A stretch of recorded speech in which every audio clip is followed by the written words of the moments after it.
Sunday morning தயவு செஞ்சு என்னோடய மூஞ்சை இக்னோர் பண்ணிடுங்க. ஏன்னா நான் நைட்டு வந்து தூங்கினது ஏர்லி மார்னிங் ஒரு 4 மணிக்கு, திரும்ப 8 மணிக்கு காலையில் எழுந்துட்டு கிளம்பிட்டு இருந்தேன். ஜஸ்ட்டு குளிச்சுட்டு ட்ரெஸ் மட்டும் மாட்டிட்டு அப்படியே கிளம்பியாச்சு. ஏன்னா ஆல்ரெடி மூஞ்சி பயங்கர தூங்கு மூஞ்சாக இருக்குது, எதுக்கு மேக்கப்லாம் பண்ணிட்டுன்னு பக்கத்தில் தானே கிளம்புறோம் அப்படின்னு சொல்லி கிளம்பியாச்சு. ஸோ போயிட்டு வேலைலாம் முடிச்சுட்டு சீக்கிரமாக வீட்டுக்கு வந்து ஒரு நல்ல தூக்கம் போட்டு எழுந்தாச்சு. சும்மா கொஞ்சம் ஃப்ரெஷ் ஆகிட்டு வீட்டில் இருந்து குட்டி குட்டி ஒர்க்ஸ்லாம் பார்த்துட்டே இருந்தேன். கன்ஸ்ட்ரக்ஷன் ஒர்க்கு வீட்டுக்கு வெளியிலையும் இன்னும் கம்ப்ளீட் ஆகலை, வீட்டுக்கு உள்ளேயும் கம்ப்ளீட் ஆகலை.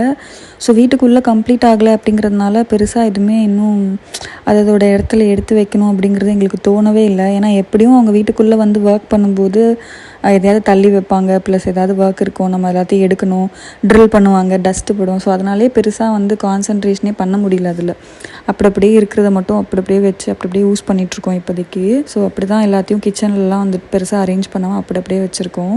இந்த சாண்ட்விச் மேக்கர் வந்துட்டு ஒரு 5 வருஷத்துக்கு முன்னாடி வாங்கினது. இதோட மாமியார் வீட்டிலேருந்து இன்றைக்கி தான் எடுத்துகிட்டு வந்திருந்தேன், அங்கே வச்சுருந்தேன்.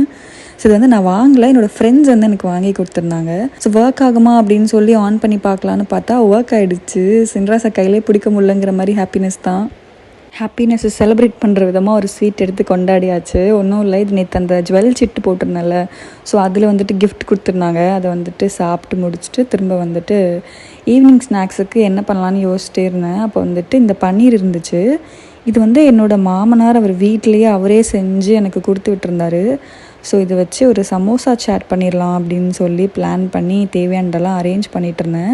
இந்த பன்னீரை நல்லா கையிலேயே உதிர்த்து விட்டு அதுக்கப்புறம் தேவையானதெல்லாம் ரெடி பண்ணி மாவெல்லாம் பிசைஞ்சு பண்ணிகிட்ருந்தேன். பண்ணுறதுக்கு வந்துட்டு ஈஸியாக இருக்கும் அப்படின்னு நினச்சி தான் ஸ்டார்ட் பண்ணேன். பட் ஆனால் அது இந்த மாவு பிசைஞ்சு அந்த ஸ்டஃபிங் வச்சு க்ளோஸ் பண்ணுறதுக்கு மட்டுமே எனக்கு கிட்டத்தட்ட ஒரு 1 hour கிட்டே எடுத்துச்சு.